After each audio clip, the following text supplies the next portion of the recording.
Amar Break ingin buka rekening golnya di Piala Dunia U17 2023 pada laga Timnas Indonesia U17 versus Timnas Maroko U17. Amar Break berhasrat untuk membuka rekening golnya di Piala Dunia U17 2023 pada laga Timnas Indonesia U17 versus Timnas Maroko U17. Jikalau gagal, Amar ingin Garuda Asia, julukan Timnas Indonesia U17, untuk menang. Timnas Indonesia U17 akan bersua dengan Maroko U17 dalam laga terakhir grup A Piala Dunia U17 2023. Pertandingan itu akan berlangsung di Stadion Gelora Bung Tomo, Surabaya, Jawa Timur pada Kamis 16 November 2023 pukul 19 waktu Indonesia Barat. Laga tersebut akan menjadi penentu langkah kedua tim menuju babak selanjutnya. Saat ini, Garuda Asia duduk di urutan ketiga klasemen sementara dengan koleksi 2 poin dari 2 hasil imbang. Sedangkan Maroko U17 unggul 1 tingkat di atas mereka dengan perolehan 3 poin dari 1 kemenangan. Tentunya laga mendatang bisa dibilang sebagai pertandingan hidup mati yang menentukan nasib kedua tim di turnamen itu. Menjelang pertandingan itu, Amar mempunyai tekad tinggi untuk mencetak gol ataupun assist. Namun yang terpenting bagi pemain TSG Hoffenheim U17 itu adalah Garuda Asia meraih kemenangan atas Maroko U17. Ya, tentu saja tujuan saya adalah mencetak gol atau assist. Tidak masalah dan tentu saja menang, kata Amar usai laga melawan Panama U17 dikutip pada Rabu 15 November 2023. Amar sendiri meyakini pertandingan melawan Singa Atlas, julukan Maroko U17, akan terasa amat berat. Meski begitu, Amar juga yakin para penggemar bisa membantu membakar semangat Timnas Indonesia U17 untuk meraih kemenangan. Saya pikir pertandingan berikutnya melawan Maroko akan sangat sulit, seperti hari ini melawan Panama U17 dan melawan Ekuador U17. Tapi saya pikir dengan dukungan fans dan semangat tim serta mentalitas, kami bisa melakukan segalanya, pungkasnya.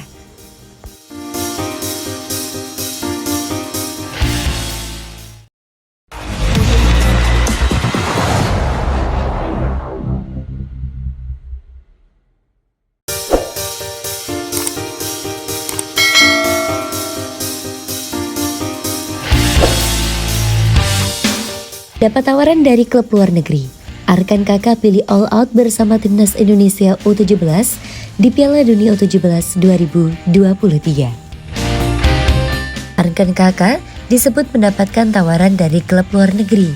Namun penyerang Timnas Indonesia U17 itu lebih memilih tampil all out di Piala Dunia U17 2023. Soal tawaran dari luar negeri pasti ada, tetapi menurut saya dia harus fokus di Piala Dunia U17 2023 lebih dulu, ujar ayah Arkan Kakak Purwanto Suwondo di Surabaya. Saat ini Arkan Kakak membela Persis Solo sejak 2022. Sebelumnya pemain asal Blitar, Jawa Timur itu sempat menimba ilmu di Bayangkara FC Junior. Di usianya yang baru 16 tahun, Arkan Kakak telah didebut bersama tim senior Persis. Striker Timnas Indonesia U17 kelahiran 2 September 2007 itu sudah bermain 5 kali di BRI Liga 1 musim lalu.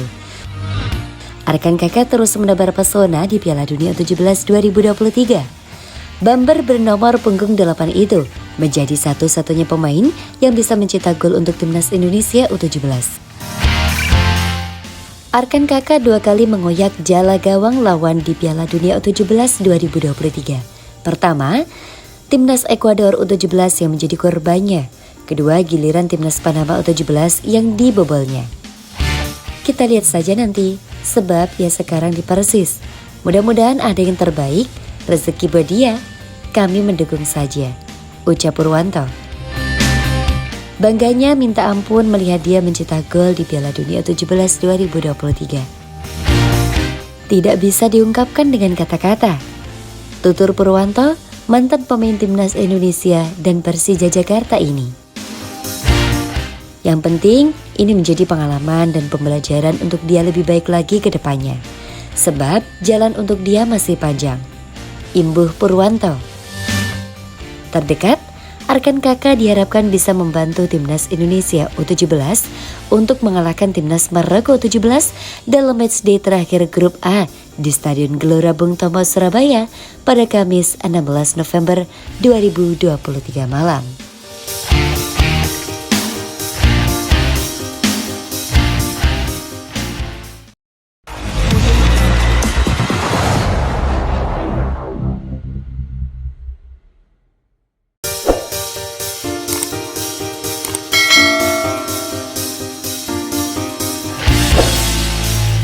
Sebut timnas Indonesia lebih menakutkan sejak edisi pemain naturalisasi. Sintayong berkata, "Kami kuda hitam di Piala Asia 2023." Pelatih tim nasional Indonesia, Sintayong, menyebut skuad Garuda sebagai kuda hitam di Piala Asia 2023. Ia merasa timnas Indonesia bisa membuat kejutan karena timnya jauh lebih menakutkan semenjak diisi banyak pemain naturalisasi.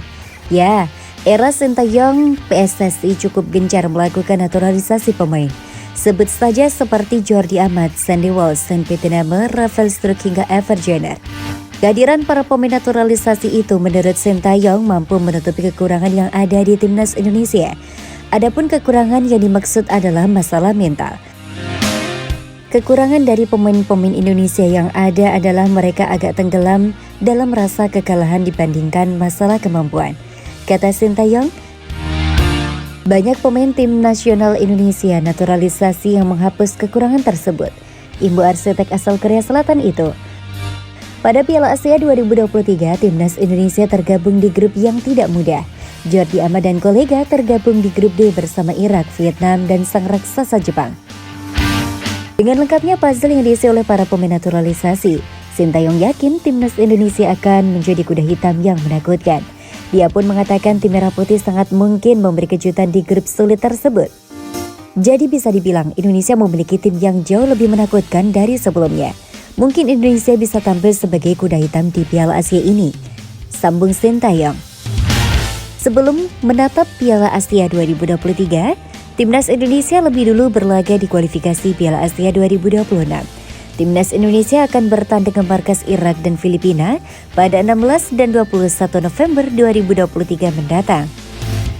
Dalam proses itu semua, Sintayong pun kemungkinan akan ketambahan 3 pemain naturalisasi lagi.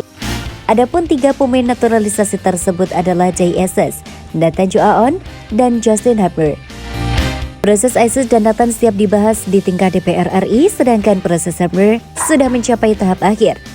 Abner sudah menjalani proses naturalisasi menjelang Piala Dunia U20 2023 yang batal digelar di tanah air. Namun pada April 2023 lalu, naturalisasi Abner urung terlaksana karena faktor yang tidak diketahui.